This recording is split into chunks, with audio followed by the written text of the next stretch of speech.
आज पीएम मोदी जो मेरा ख्याल है वो पहुंच गए हैं फ्रांस में।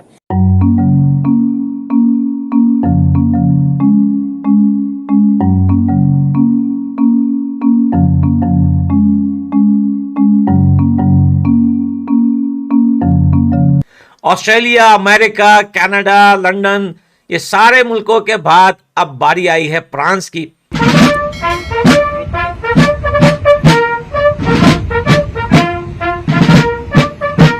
दोस्तों, आप लोगों ने देखा कि किस तरीके से गार्ड ऑफ ऑनर दिया गया नरेंद्र मोदी जी को, रेड कारपेट बिछाया गया और खुद वहां की प्रधानमंत्री जो है नरेंद्र मोदी जी को रिसीव करने के लिए आई थी। फ्रांस ਨੂੰ ਮਜ਼ਾ ਆਇਆ ਨਾ, फ्रांस ਨੂੰ ਮਜ਼ਾ ਆਇਆ ਚੀਫ ਗੈਸਟ ਬਣਾਉਣ ਦਾ ਮੋਦੀ ਸਾਹਿਬ ਨੂੰ।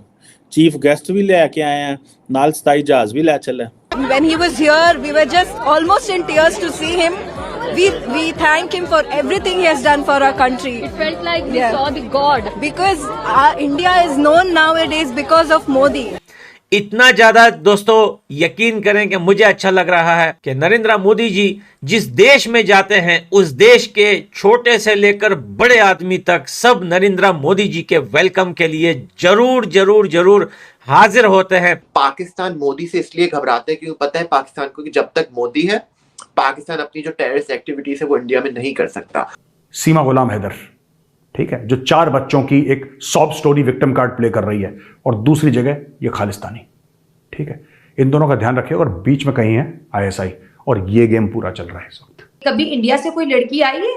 ये हमारे संस्कार है कि हमारी लड़कियां भागती फिर रही हैं। अब मोदी साहब जा रहे हैं वहाँ पे, मोदी साहब को समझ है मेरी जेब में पैसे ने, उन्होंने जाके आप देखें ना फ्रांस है, देखें ना फ्रांस ਨੂੰ ਮਜ਼ਾ ਆਇਆ ਨਾ, फ्रांस ਨੂੰ ਮਜ਼ਾ ਆਇਆ ਚੀਫ ਗੈਸਟ ਬਣਾਉਣ ਦਾ ਮੋਦੀ ਸਾਹਿਬ ਨੂੰ। चीफ गेस्ट भी लैके आए हैं, नाल 27 जहाज भी लै चले, नाल जनाब सबमरीना भी लै चले, नाल कुछ और टेक्नोलॉजी भी ले जाएगी। इससे पहले हम आपको पता बात कर चुके हैं। सो अब ये आप देख लें कि इससे पहले अगर आपको याद हो कि जब राफेल लेने जब पहली कंटिजेंट राफेल का इंडिया को मिला था तो राजनाथ सिंह साहब थे, वो फ्रांस के पेरिस से आई थिंक, वहाँ पे जाके उन्होंने सारी वो अपना जो भी किसी चीज़ को वेलकम करने के लिए वो तकरीबात होती हैं वो की, कोई वो नारियल वगैरह तोड़ा जो हमने अक्सर फिल्मों में भी देखा हुआ है। So obviously we have known India more from movies which is a reality. So ये सारा कुछ वो जो है करने वाले हैं। अब ये जो दूसरा 3 एक जो है स्कॉर्पियन सबमरीन्स जो हैं वो भी ख़रीद रहे हैं, और जिससे वो ये समझ लें कि जो I think Mazagon dock shipbuilders है वहाँ पे बने तैयार होंगी।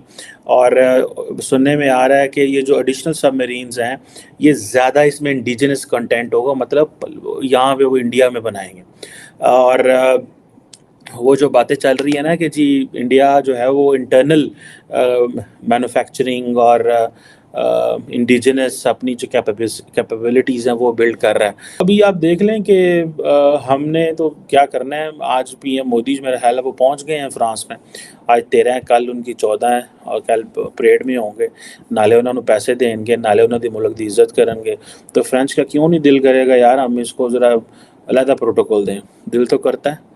और गेस्ट ऑफ ऑनर बनाया उन्होंने, ठीक है, मेरे वज़ीर आज़म गए सन फ्रांस, पैसे पूसे ले आए ना। दूसरा फ्रांस ने हमें पैसे दिए, उन्होंने कहा यार TLP 2LP जी है ना ये बड़ी मछली है पाकिस्तान के विच, इन्होंने दो पैसे खामोश करो इन्होंने। तो हमें तो वो इस तरह मैनेज कर रहे हैं यार, एक इम्पॉर्टेंट कंट्री है साउथ एशिया में, ठीक है।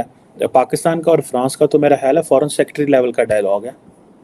यहाँ पे तो भारत का वज़ीर आज़म वहाँ पे चीफ गेस्ट बना हुआ है ना, पाकिस्तान और फ्रांस का फॉरेन सेक्रेटरी लेवल का डायलॉग है। This is what I heard. मैंने सरकारी लोगों से ये बात सुनी, मैंने प्राइवेट लोगों से ये बात नहीं सुनी, और मैंने एक जगह ये लिखा भी था। सो ये चीज़ें जो हैं आप देख लें कि किस तरह चल रही है। पीएम मोदी जो है वो अपने आप को उन्होंने किस तरह वर्ल्ड लेवल के लीडरशिप में बैठ रहे हैं। पिछले महीने वो बैठे हुए थे वाशिंगटन, इस महीने पेरिस, पिछले हफ्ते उन्होंने जो है वो मॉस्को, बीजिंग के साथ बात की एंड ऑल दैट। सो ये चीज़ें जो हैं that tells a lot of story. और फिर जो राफेल, इंडियन एयरफोर्स के जो राफेल थे वो बेस्टाइल डे पे जो फ्लाई पास्ट में भी शिरकत कर रहे हैं। सो ये boys, ladies and gentleman, girls boys, ये साढ़े पंजाबी कहते गल वध गई। ये है ना गल वध गई है, एक गल वध गई से मुराद ये है कि बात बढ़ गई है। ठीक है, हमारे पंजाबी में बोलते हैं गल वध गई है, ये गल साढ़े हथों निकल गई है, ਇਹ ਉਹ ਗੱਲਾਂ ਨਹੀਂ ਰਹੀਆਂ ਜਿਹੜੀਆਂ ਗੱਲਾਂ ਪਹਿਲਾਂ ਹੁੰਦੀਆਂ ਸਨ। ਠੀਕ ਹੈ ਨਾ ਜੀ, ਜਿਹੜੀਆਂ ਗੱਲਾਂ ਪਹਿਲਾਂ ਹੁੰਦੀਆਂ ਸਨ ਇਹ ਉਹ ਨਹੀਂ ਰਹੀਆਂ, ਗੱਲਾਂ ਬਦਲ ਗਈਆਂ ਨੇ ਹੁਣ। ਤੇ ਹੁਣ ਤੁਸੀਂ ਹਿਸਾਬ ਲਾ ਲਓ ਕਿ ਸਾਡੀਆਂ ਗੱਲਾਂ ਜਿਹੜੀਆਂ ਨੇ ਉਹ ਜਿਸੇ कहते हैं ना उनकी वो हमें वो जिसे कहते हैं ना मज़ा नहीं आ रहा। हमें वो मज़ा इसलिए नहीं आ रहा कि बिकॉज़ कि हम आपस में लड़ाइयाँ कर रहे हैं। भारत जिसको हमारे यहाँ पे कहता है अज़ली दुश्मन है, इंज है उंज है, वो भाईजान छक्के छुड़ा रहा है। अब तो वो ज़ाहिर बात है हमारे डिफेंस वाले बातें कर रहे होंगे, लेकिन साडा मीडिया खामोश है। मीडिया बिल्कुल खामोश है, कहता इंडिया की कोई खबर नहीं देनी, सिर्फ उतनी भैड़ियां खबर देनी है। 2018 में एक म्यूजिक वीडियो शूट हो रही थी कश्मीर हूँ मैं के नाम से, और उसके अंदर मुझे बोला गया था कि एज एन एक्ट करने के लिए, हालांकि मैंने मना भी नहीं करा था कुछ ऐसा, लेकिन मैंने बस पाकिस्तान जी ये सवाल कर लिया था कि ये जो आप फेक प्रोपेगेंडा दिखा रहे हैं, अगर ये चीज असल में हो रही है तो आपको मेरी क्यों जरूरत पड़ रही है? अगर ये चीज जो आप दिखा रहे हो कश्मीर में कि जी मुसलमानों पर जुल्म हो रहा है और उसमें आप मुझे यूज कर रहे हो एज एन एक्टर कि मैं उसको पोर्ट्रे करूं उस चीज को, तो मैंने उनसे बस ये कहा अगर ये चीज असल में हो रही है तो आप रियल कश्मीरी को लो, आप मुझे क्यों ले रहे हो फिर? जिसकी वजह से जी उन्होंने मेरे ऊपर जियो एजेंट का इल्जाम लगा दिया, रॉ एजेंट का इल्जाम लगा दिया, उन्होंने कर दिया जी इसके तो ब्लॉन्ड हेयर है तो जियो एजेंट होगा। मेरे ऊपर इस तरह की बातें ना इन्होंने लगाएंगे। फिर जी मैं सितंबर 2019 में जी मैं अमेरिका आ गया। उसके बाद इन्होंने जी मेरे ऊपर अलग अलग तरह की FIR कटवा दी कि शयान ने पाकिस्तान के साथ गद्दारी करी है, या शयान ने कोई जो है वो पाकिस्तान की सीक्रेट इंफॉर्मेशन लीक कर दी है, ये गद्दार है, और इस तरह के फजूल मेरे ऊपर 12 से ज्यादा FIR कटवा दी इन्होंने। अच्छा, तो उसके बाद से आपने भारत को पसंद करना शुरू कर दिया फिर? देखिए भारत को पसंद नापसंद की बात नहीं है ये ना, लेकिन देखिए एक कंट्री जहां पर आपके पूर्वज रहे, अब आप उसी से नफरत करो, ये तो कोई देखिए बात ना समझ नहीं आती। आप इंडिया से निकले, आप एक तरह से आप अभी भी इंडिया का ही पार्ट हो, आप उसी से जी नफरत कर रहे हो, तो ये बात बिल्कुल भी समझ नहीं आती। इसके नफरत या सपोर्ट करने की बात नहीं है, एक चीज है जो आपको एक्सेप्ट करनी पड़ेगी कि आप इंडिया के साथ थे, जब तक आप इंडिया के साथ थे आप सही थे, जब से आप इंडिया से अलग हुए आपकी देखिए क्या हालत हुई।